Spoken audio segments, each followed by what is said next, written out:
Hello, everybody. Welcome to another edition of Webinar Wednesday. My name is Brandon Lilly. Thank you so much for joining us today. Today, I want to talk about a couple of different things. Specifically, what I'm thinking here is related to sunk costs and the power of quitting, or more precisely, what are sunk costs and how do you use that to identify when you should continue doing something or when you need to stop doing something. Now, we wrote a blog about this a couple of weeks ago. I think it was pretty valuable. It asked a lot of questions, but specifically some of the things that it talked about was the power of quitting after you've sunk cost or sunk investment into something. I'll use myself as an example. I grew up and I still am very heavily invested in tech and technology. I love technology. In fact, when I was growing up, I kind of figured that my life and my job would specifically direct me towards the IT world and the IT realm. What I ended up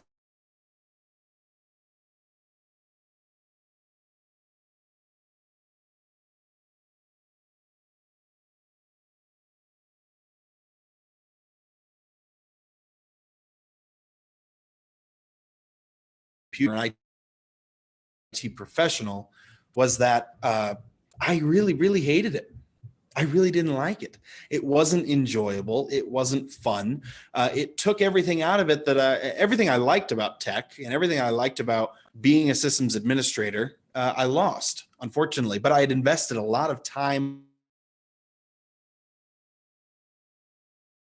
a lot of educating myself into my own technologies, things like that. That's the sunk cost. Sunk cost. I had sunk all this time into something. There was a cost associated with it. And the problem was, I realized after I'd done all this, I didn't like it. I didn't enjoy it. I wasn't having a good time. And I had to, kind of answer this for me. I had to answer my own question. Do I continue in this? Maybe I'll eventually like it. Maybe it'll be worth it for me someday. Or do I quit? At some point, every business owner and every entrepreneur is going to ask themselves the exact same question. Do I keep going or do I quit? Whether it's in business, whether it's in a marketing campaign, whether it's a product, maybe it's working with a partner, maybe it's your location, everything like that. At some point in time, you're going to ask yourself this question. So briefly, I want to talk a little bit about how do you identify when you've sunk too much into something and you're never going to receive a result. But sometimes more importantly, when have you not sunk enough and you're quitting too early? Right. We've all seen that picture, that image of the two miners, right? And the one miner, he's walking away, he's all upset. And the picture shows he just inches away from getting to the gold or getting to the diamonds. And then there's the one right above him and he's still hacking away at it. That's kind of the opposite side of this sunk cost, where he hasn't sunk enough time or enough money or enough energy into making something successful. A great example of this, I see this with people, small businesses doing marketing constantly. I often see that people don't invest enough time, enough money into marketing. It is not a push a button, receive money, push a button, turn on marketing, get clients. I find a lot of business owners are kind of concerned by that. And who wouldn't be, right? You're investing your own money and your own time and your energy in the success of your business, and you're not seeing results. So how do you balance this? How do you balance the understanding or the idea of investing too much and losing, or not investing enough and losing? What we want to do is we want to invest exactly the right amount and win, right? So a couple of different things to consider about this, or a couple of different things to think about, is one, what is the overall value of what you're trying to accomplish? And at the end of the day, will this pay off? I have a friend of mine who is probably not the greatest blackjack player you'll ever meet. And his particular strategy is when he loses, he doubles down, because at some point in time, he believes he'll win. And when he wins that hand, he wins back everything that he previously lost. That may be a great technique and maybe a great starting point, for those of us that maybe aren't fantastic at blackjack.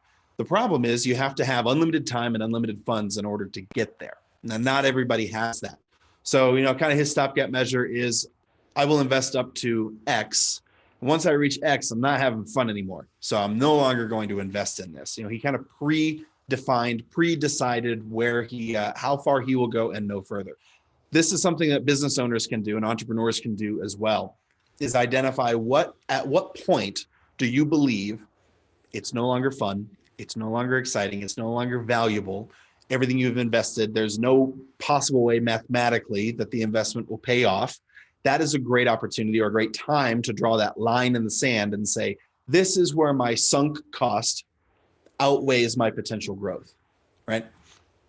So that could be a great way to identify when you invest, how much you invest, your business growth, working with that partner. At what point is this just no longer worth it mathematically because the payoff is never there? Now, something that sometimes I find that people make emotional decisions instead. And emotionally, they're tired. There's entrepreneurs here. We're all business owners. We've all been there, right? It's 11:30 Saturday night. You're working. You've been working yourself to the bone, trying to get this business going or trying to keep things started. Keep things running. And it's that one last decision where you're like, I'm not doing this anymore. I'm not making that decision, or I'm tired of making this decision. You kind of throw your hands up, flip the table, and walk away. We've all been there, and that's definitely something that, as entrepreneurs, we need to encourage our own network and be encouraged by the network of people around us to keep going, to push through, to continue, and to keep investing in our dreams. But when you're making those emotional decisions, there's a tendency to get lost, right? I like to refer to this as the cost of ownership or the pride of ownership. I'm so invested. I've invested so much time, so much energy, so much emotion that there's no way anybody can tell me to do anything different. Because if I admit defeat or I admit that I need to make course correction, then that kind of invalidates all the hard work and the energy that I put forward into this, right? A lot of us have been there. We've all felt that way. And it's a false way of thinking. It's a false way of looking at how you grow your business and how you as an entrepreneur are able to reach the pinnacles and reach the dreams you've set. Ownership is one of the things that gets in the way of things. Now, looking back, years ago, if I'd had this pride of ownership concept when I was a systems administrator, my first real technical job, certifications and everything, if I let the pride of ownership or my pride of getting there get in the way, I would never be where I am today. It would have kept me there, never would have achieved my dreams, would never be an entrepreneur or working at Marketing 360 and doing what I love every single day. And we have to question this. Now, in that moment, it did not feel like the right choice. It didn't feel like the right choice to give up on the industry and to try something new. It really didn't feel like it. And I was ashamed and upset with myself that I couldn't make it. I didn't like it. I thought maybe it's just the job. Maybe it's just the company. Maybe it's this or that. Tried to go back to what I did enjoy, repairing computers, selling custom built machines, things like that. And I just found that I didn't like the industry.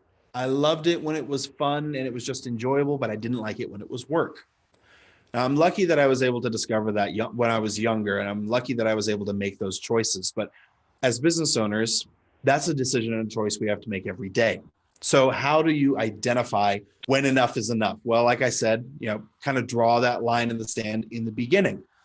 By planning ahead and by thinking ahead, you can oftentimes kind of head yourself off at a pass and go, listen, once I reach this point, unless I start to see X, Y, and Z, I'm not continuing because mathematically it doesn't make sense. It doesn't make sense emotionally. Emotions are only true to the people experiencing them. That doesn't mean it's true in the actual reality of the situation. So keep that in mind. Emotionally, you may be exhausted. Maybe you need to go sleep. Maybe you need to put this away for a day or two and then come back to it. When you start looking at things and they mathematically have reached that line in the sand of it's impossible to get to that next step, or you're just not going to like it, it's never going to change, that's when you start to make that that decision. Now, one thing to kind of keep in mind, a lot of entrepreneurs and business owners really love to quote the winners never quit and quitters never win. I think it's probably written on the wall of every gym you've ever been to. People say it all the time. It was Vince Lombardi, I believe, that said that. Said the greatest accomplishment is not in never failing, but in rising again after you fall, right? Just because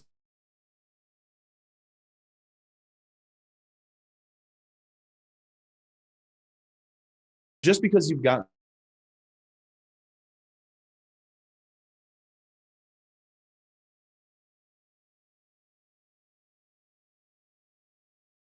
somewhere and it isn't where you wanted to go, or it didn't achieve, pick yourself about this trap that I feel that I'm in, and what is the actual what am I actually experiencing? What is the actuality of the situation? And what does that look like? Right? You cannot make the emotional decision. You cannot worry about this crap. Right? I see it with clients occasionally. They'll come to us with a website, invested tens of thousands of dollars in developing a website, and it only takes one look from a marketing perspective to know this website is not going to achieve your goals. Design and marketing are two very different things, and development and marketing are two very different things also. Developmentally, it may be a perfect website. It may have been coded to perfection, but from a marketing perspective, it's just not going to work. That pride of ownership and that sunken cost would tell the business owner, I have to make this work. The business owner would say, I have to make this work. This is the website we're going to use. It took me a year to have this thing built, and it cost me $20,000. We're going to use it. The only thing you're going to do at that point is spend funds on marketing to a website that's never going to help sell. That's that sunk cost fallacy. Using data, using experience, using this information that you learn from a marketer's perspective, aside from a development perspective, you could understand. My best bet is to say, well, I learned something, and how can I make this work for me in the future? What can I do there? We see this also with marketing campaigns, and you probably experienced this as well. In fact, I would say every business owner has experienced this at least at some point, where you're running a marketing campaign and you're not getting the results that you're looking for. It's just not working. Conversion rates are low, bounce rates high, no one's happy. It's just not getting where you want. And you want to quit, right? You want to say that's not going to work. The sunk cost is too high. The investment is too high. Because it never worked in the past, it won't work in the future. And that's simply not true. It's not true with marketing. It's not true with a lot of things related to business. Just because it didn't work in the past doesn't mean that it won't work in the future. Honestly, sometimes the greatest equalizer is time. Time is one of the most powerful things that an entrepreneur and a business owner has on their side. It's one of the most powerful things a marketer has on their side. You're not going to rank number one on Google overnight. It takes time. And sometimes it does take more investment as things go on. This is where you start to identify, what's my line in the sand? Where is this line where the sun won't be able to survive the time it takes to make it back, right? Versus throwing the table and throwing an emotional hissy fit, essentially. Throwing this emotional hissy fit about it's not working. I don't want to do it. I don't like it. Well, at that point, you're never going to get your funds back. So how do you balance this? You've got to find a way to balance the emotion with the data. The emotion is what you're feeling, and the data is what's actually happening, this real life reality in what's happening with your business. And all of us as entrepreneurs and business owners need to find a way to identify what this is and identify our own limits, right? You can't get everything right. Circumstances change. You wrote the check and now it's going to be a loss. You invested in this product. No one wants to buy it. All these different things. And the biggest thing that you can do is, going back to this quote from Vince Lombardi, the greatest accomplishment is not in never failing. Let's be honest. We're all going to fail at some point. Best intentions. We're all going to fail at some point. So I just wanted to take a couple of minutes and I wanted to talk about that, the reality of sunk cost versus the reality of what is legitimately an investment, and identifying where your line in the sand is emotionally and mathematically as to how far you go before you go no further. And I guarantee you the mathematical line in the sand is significantly further than the emotional line in the sand. We've all been exhausted. We've all been tired. We've all kind of experienced this where we just don't want to keep going and we can't continue any longer. But I promise you, if you continue, if you keep pushing forward and you keep making this investment in your business, in yourself, in your marketing, you will absolutely see the results that you want. Remember, there's no shame in quitting. Don't give up. Stay strong. Keep doing what you're doing. And I appreciate each and every one of you. I know how hard it is, and I really want to take the time and say thank you. Thank you so much for watching. If you have questions or anything, or would like us to do a video series on anything in particular, let us know. Please